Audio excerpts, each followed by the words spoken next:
ജനാധിപത്യ മുന്നണിക്ക് ഈ ഭരണം കിട്ടിയാൽ, ഈ വാർഡിൽ നിന്ന് ഞാൻ തെരഞ്ഞെടുക്കപ്പെട്ടാൽ, ആ മാമ്പുഴയുടെ തീരത്ത് ഒരു ടൂറിസം പദ്ധതിയുടെ ഭാഗമായി മാമ്പുഴ തൊട്ട് റോഡ് വരെ ഒന്ന് കടപ്പ വിരിച്ച് ഒരു ഓപ്പൺ ജിമ്മിന്റെ സംവിധാനം അവിടെ ഒരുക്കി കഴിഞ്ഞാൽ, 1-2 കൂടിപ്പോയാൽ 4 ലക്ഷം രൂപ വകയിരുത്തിയാൽ അവിടെ പ്രഭാത സമയങ്ങളിലും സായാഹ്ന സമയങ്ങളിലും നടക്കാൻ വേണ്ടി ഇവിടുത്തെ നല്ലവരായ ആളുകൾ എത്തിച്ചേരുകയും സ്വാഭാവികമായിട്ടും ലഹരി മാഫിയയുടെ ശല്യം ആ പ്രദേശത്ത് നിന്ന് മാറുകയും ചെയ്യും. ഇങ്ങനെ ഭാവനാപരമായി നാടിന് വേണ്ടി ചിന്തിക്കുന്ന പ്രവർത്തനമാണ് എന്റെ കൈമുതലായിട്ടുള്ളത് എന്ന് നമ്മൾക്കറിയാം. കഴിഞ്ഞ 3 വർഷങ്ങൾക്ക് 4 വർഷങ്ങൾക്ക് മുമ്പാണ് ശോഭാ ഗ്രൂപ്പിന്റെ അതിഥി തൊഴിലാളികളെ 350-ലധികം പേരെ ശോഭാ ഗ്രൂപ്പ് ഈ വയലിൽ കൊണ്ടുവന്ന് താമസിപ്പിക്കുകയും ഈ പ്രദേശം മുഴുവൻ മഞ്ഞപ്പിത്തം ബാധിക്കുകയും ചെയ്തപ്പോൾ പഞ്ചായത്ത് ഭരണസമിതിയെ സമീപിച്ചപ്പോൾ അവരുടെ നേതാക്കൾ അവരിൽ നിന്നും അവർക്ക് വേണ്ട കാശ് വാങ്ങിക്കൊണ്ട് അതിനെതിരെ കണ്ണടച്ചപ്പോൾ നിങ്ങൾക്ക് ഓർമ്മയുണ്ട്, സാധാരണക്കാരെ ആയ ജനങ്ങളെ, ഈ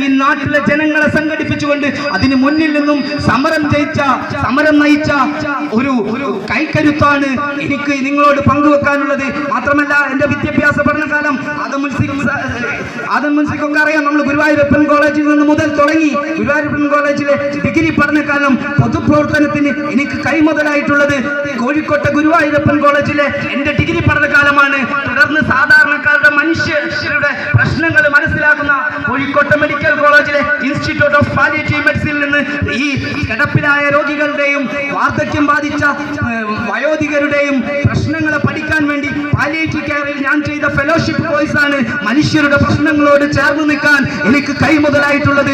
ഞാൻ പറയട്ടെ, ഇവിടുന്ന് ഞാനാണ് ജയിച്ചു വരുന്നെങ്കിൽ ഇവിടുത്തെ ഒരു രാഷ്ട്രീയ ചർച്ചക്കുമല്ല എന്റെ താല്പര്യം. നമ്മുടെ വാർഡിന്റെ മാറ്റമാണ്. നമ്മുടെ വാർഡ് ജനപക്ഷമായി മുന്നേറേണ്ടതുണ്ട്. ഇവിടെ ഒരു കുളം കിടക്കുന്നുണ്ട്, കുനിയിൽ കുളം. നമ്മളൊക്കെ നീന്തം പഠിച്ചത് ആ കുളത്തിൽ നിന്നാണെങ്കിൽ ആ കുളം ഇന്ന് വെറുതെ കിടക്കുകയാണ്. നിങ്ങളൊന്ന് പെരുവയൽ പഞ്ചായത്തിലേക്ക് ചെല്ല്. ഐക്യ ജനാധിപത്യ മുന്നണിയുടെ നേതൃത്വത്തിൽ ഭരണം കൈയാളുന്ന പെരുവയൽ പഞ്ചായത്തിലെ ഓരോ വാർഡിലെയും കുളങ്ങൾ എടുത്ത് പരിശോധിക്കുക. അവിടുത്തെ സാധാരണക്കാർക്ക് കുളിക്കാൻ സൗകര്യമുണ്ട്. ഞങ്ങൾ പറയട്ടെ, ഞങ്ങൾ ജയിച്ചു വരികയാണെങ്കിൽ അവിടെ കുളങ്ങൾക്ക് സൗകര്യമൊരുക്കും, ഇവിടെ ഹെൽത്ത് സെന്ററിന് സൗകര്യമൊരുക്കും, ഇവിടെ ഓപ്പൺ ജിം ഒരുക്കും.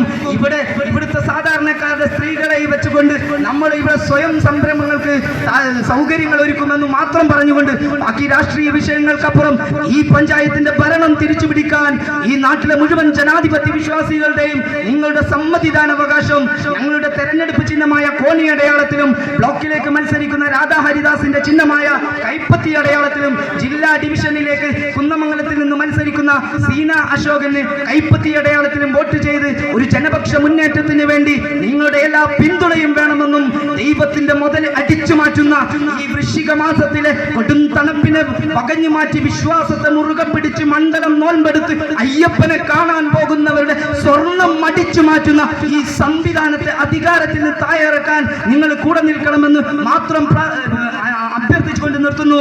ജയ് UDF.